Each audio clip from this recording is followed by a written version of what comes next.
4 દિવસ થયા હાઈટેક મશીનોના ઉપયોગ થવા છતાં પણ હજુ સુધી રેસ્ક્યુ ઓપરેશન ચાલી રહ્યું છે। વડોદરાના ગંભીરા બ્રિજ ઘટના તૂટી પડવાને આજે ચોથો દિવસ થઈ ગયો। આપણે આખી દુનિયામાં ગુજરાતના વિકાસ મોડેલની વાત કરીએ, આખા દેશની અંદર ગુજરાત ઔદ્યોગિક રાજ્ય છે એવા બણગા ફૂંકીએ, ગુજરાત વિકાસનું રાજ્ય, ગુજરાત નંબર 1 એવી બધી વાતો કરીએ, પરંતુ 4 દિવસ થયા હાઈટેક મશીનોના ઉપયોગ થવા છતાં પણ હજુ સુધી રેસ્ક્યુ ઓપરેશન ચાલી રહ્યું છે। તો આટલા બધા સાધનો છે, આટલી બધી ટીમ છે, એમ છતાં પણ 4 દિવસ સુધી રેસ્ક્યુ કેમ ચાલે છે, એના 5 મુદ્દાઓ છે। તો એના વિશે હું તમારી સાથે વાત કરીશ। મારું નામ રાજેશ શાહ છે અને તમે જોઈ રહ્યા છો ગુજરાતના સૌથી મોટા ડિજિટલ પ્લેટફોર્મ ખબર છે.com।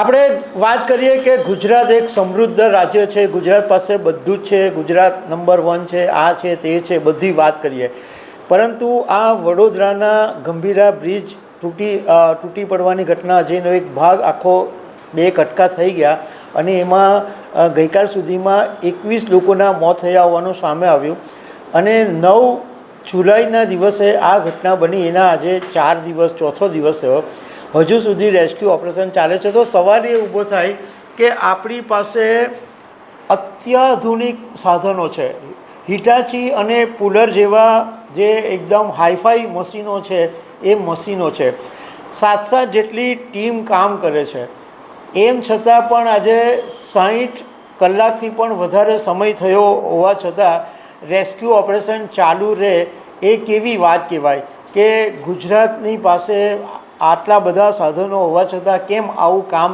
નથી થઈ શકતું।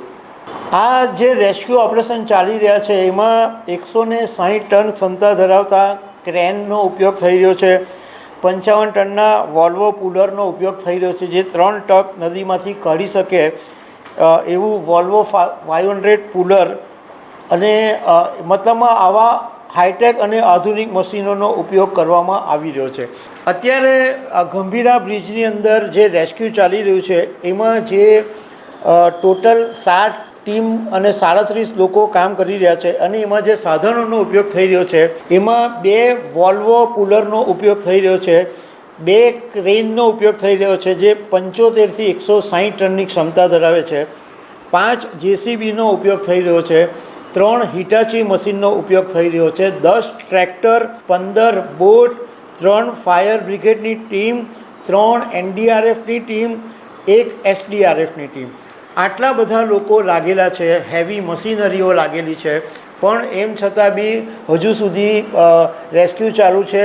એક મૃતદેહો પણ એક દિવસના આત્રે મળી રહ્યા છે।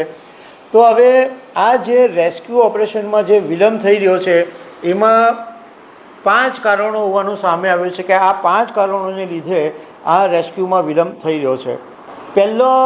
પહેલી સમસ્યા એ આવી રહી છે કે આ બ્રિજના જે 2 કટકા થઈ ગયા છે, સાવ બંને જગ્યાએથી કટ થઈ ગયો છે બ્રિજ, તો એવા સંજોગોની અંદર જે હેવી ક્રેન છે એ બ્રિજ ઉપર મૂકવાની મુશ્કેલી આવી રહી છે।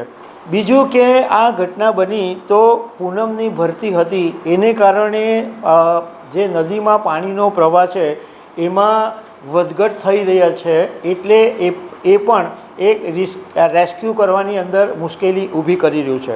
બીજું કે આ જ્યારે બ્રિજ તૂટ્યો ત્યારે સ્વાભાવિક રીતના ટ્રાફિક એકદમ ચાલુ હતું, એટલે લોકોને ખબર જ નહીં હતી, તો ધડ બધા જે વાહનો હતા એ નદીમાં પડ્યા। તો એમાં જે પિકઅપ, ઇકો ટ્રક, એવા જે મોટા જે હેવી વેહિકલ્સ કહેવાય એ બધા એકબીજાની ઉપર પડેલા છે।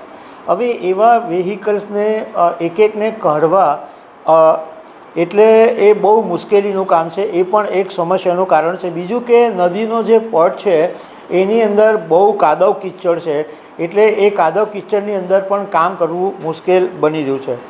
બીજું કે આ કોઈ એક ટ્રક એવી હશે કે જેની અંદર સલ્ફ્યુરિક એસિડ હશે, તે જે પાણીની અંદર મિક્સ થઈ ગયું છે, એને કારણે જે લોકો રેસ્ક્યુ કરી રહ્યા છે એ લોકોને બોડી પર બળતરા થાય છે, તો આ પણ એક કારણ છે કે જેને કારણે રેસ્ક્યુની અંદર મુશ્કેલી ઊભી થઈ રહી છે. તો દર્શક મિત્રો, આવી અનેક વાતો સાથે અમે તમને મળતા રહીશું. Thank you very much.